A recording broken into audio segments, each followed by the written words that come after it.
This is the Brabus 911 Turbo S, and it's a little bit like a polyamorous relationship. You see, Brabus has been monogamous with Mercedes for the past 44 years, but recently it's gone, do you know what? I think we need to start seeing other people. And it's now got into bed with Porsche. And we're going to see what the results of that relationship is like, because I'm going to talk you around the exterior of this car, the interior, and tell you exactly the upgrades Brabus have done to it. I'm also going to launch it to see how quick it is from 0 to 60 miles an hour, because I'm Matt Watson and you're watching CarWow. Buy, sell, CarWow.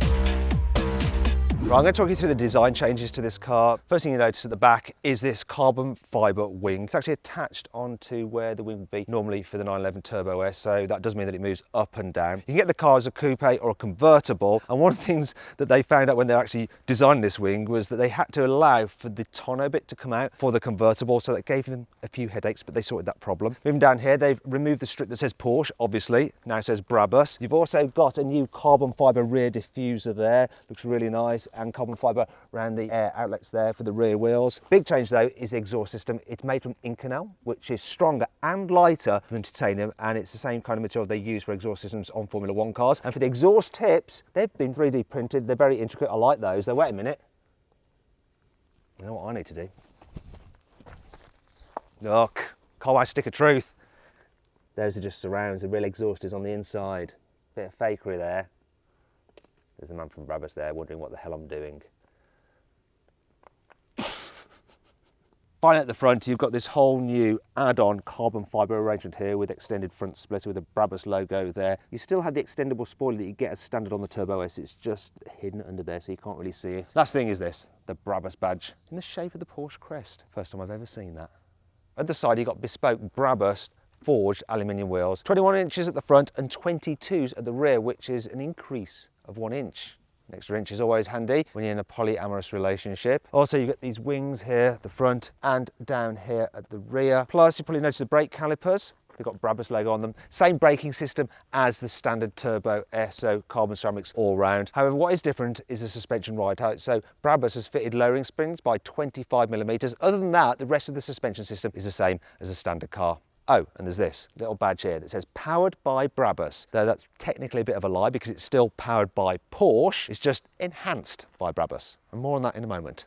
Brabus completely retrim the inside of the car. So they strip it all out and then cover it in leather, as you can see here. And I mean cover it in leather. So not only are the seats completely retrimmed in leather, the dash, the glove box covers and the door bins, but even the floor mats are leather and what would normally be carpet on the inside of the car. It is insane and it feels very, very luxurious. But if you don't want to trim your car in dead animal skin, you can have Alcantara if you prefer. The detailing in here is exquisite. So look at the little pores in the seat there, and you've got red material underneath. That's cool. I love the red stitching, the Brabus logo. You've got a little plaque there that says Brabus Masterpiece, and it is, and it's got the signature of the current CEO, who is the son of the original Brabus founder. Also, retrimmed steering wheel. You've got the Brabus logo here on the central boss. Another thing I really like is carbon fibre trim here. So obviously on a Porsche 911 Turbo S you can get carbon fibre upgrades, but the weave on this is fatter.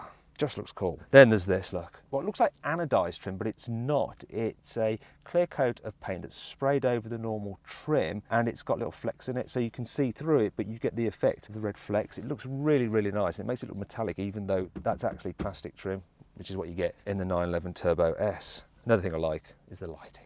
Look down here on the kick plate, you've got an illuminated Brabus logo, and even an illuminated logo on your footrest. Oh yeah, I could roll like this. The Porsche 911 Turbo S is powered by a 3.8 litre flat-six twin-turbo engine that puts out 650 horsepower and 800 newton-meters of torque. It drives all four wheels via an 8-speed automatic gearbox with dual clutches. Now, the standard Porsche 911 Turbo S Cabriolet can do 0 to 60 in 2.8 seconds and will go on to 205 miles an hour. Now, from Brabus, you can get two states of tune. There's a 720, which uses a piggyback ECU to increase power to 720 horsepower and 900 newton-meters. That car can do 0 to 60 in 2.8 2.6 seconds and will go on to a top speed of 208 miles an hour. Then there's the 820 model, which as well as a piggyback ECU has upgraded turbos. The result is 820 horsepower, 950 newton meters of torque, and 0 to 60 in the case of the Cabriolet of 2.5 seconds and a top speed of 211 miles an hour. Anyway, back to the Brabus. The upgrades cost around £170,000, which is about the same as another 911 Turbo S Cabriolet. Still, you can save some money by going for the 720. It's a little less expensive. Those upgrades, £150,000 on top of the price of a normal 911 Turbo S, which means that it's about the same as a 911 GT3. That brings me to 5 annoying things about this car. Brabus has electronically limited the top speed of the 820 version of this car to 211 miles an hour. It could go quicker, but the tyres aren't rated to do any faster. In fact, if you want to do the full 211 miles an hour, you can't have the Pirelli P0s. You need to upgrade to the Continental tyres because they can go 6 miles an hour quicker. The problem with having leather floor mats is that it's just too nice and they show up the dirt, so you're going to end up having to ask people to take their shoes off to get into your car, because I've been in this just for a few moments and already look at the mess I've created. That just bothered my OCD. Also, these side spats seem to collect stones. I mean, I've not driven very far on this already, and look, there's already a massive stone in there, which is quite hard to get out without scratching the carbon fibre. It's not a stunt stone. I did not put that there just for this segment. It was in there already, look. You're gonna be forever doing that. The attention to detail on this car is incredible. The build quality and just how straight the stitching is. It's insane. However, there's one thing I've noticed, which is a little bit of a shame. And it's the fact that this Brabus logo seems to droop a little bit. It's the only thing I can find, but it's quite an important one. I'm sure they can fix that quite easily, but You think that because Brabus has fitted a piggyback ECU, they might have just removed the car's soft limiter from the engine. Have they though? Let's find out. Go on, start it up. So give it some revs. That's it, shut it down. Bollocks. Thankfully, this car has plenty of cool features to help make up for all this. Brabus has fitted a blow-off valve, so you get the when you lift off the accelerator. Here you go, have a listen to this. Just build the boost and release. I love the fact that when you open the door, the kick plate changes colour till it gets to its end red. If you can't afford the full Brabus package upgrade, then you can buy it in bits and pieces. For instance, you can get this wing on its own to fit to your 911 Turbo S. Still costs £5,000, but it is rather lovely. So it's pressed carbon fibre, you've got this big fat weave, and it's two pieces so that you get this arrow effect going down the centre of the car. Oh, it's cool. One of the problems with tuning a car's engine is that you invalidate the original manufacturer's warranty. Doesn't matter with Brabus though, because they will match the original warranty, so it's 100,000 miles or 3 years. Okay, let's launch this thing. What's it going to do? Specialist timing gear will reveal all. Oh, that's fast. 2.9 seconds. Might be able to do a bit better. This surface isn't great. Let's go again.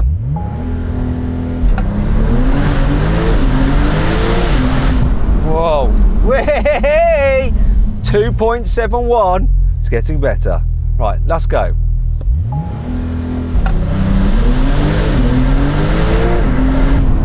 Oh, 2.76 that time. So not quite the 2.6 that Brabus claim, but the surface isn't great, and 2.7, that's close enough. All right, let's see what this car's like to drive then. So, feels like a 911 Turbo S Cabriolet, I guess, because that's exactly what it is, apart from the engine remap and the interior trim. Can I feel the extra performance?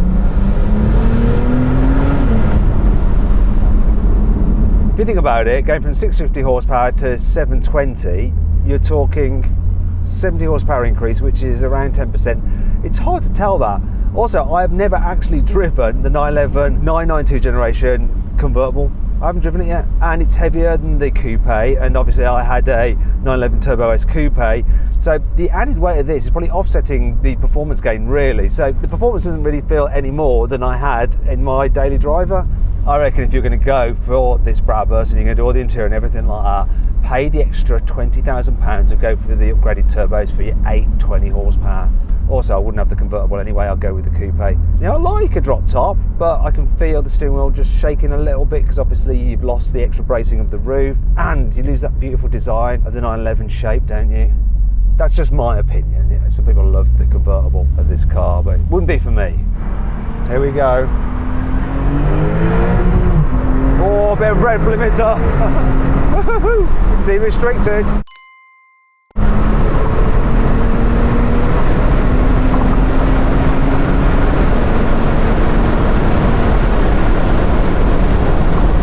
Oh, there's a lot of speed.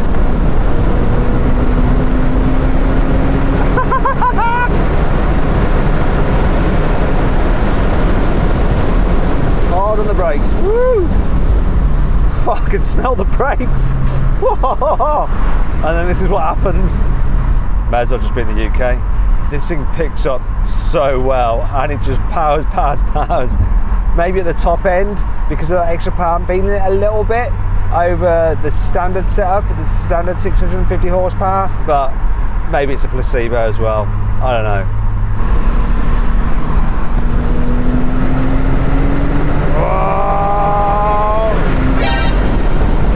That's the kind of shit that happens. Oh, fuck. You've got to stay alert if you're going to go quick on the Autobahn. There we go. Here's a little bit of a run. Watch the needle just whip round the clock. Woo!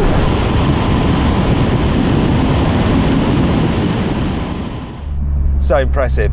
And even with the roof down, you'd have noticed the buffeting. You can get that from a convertible, but it wasn't awful.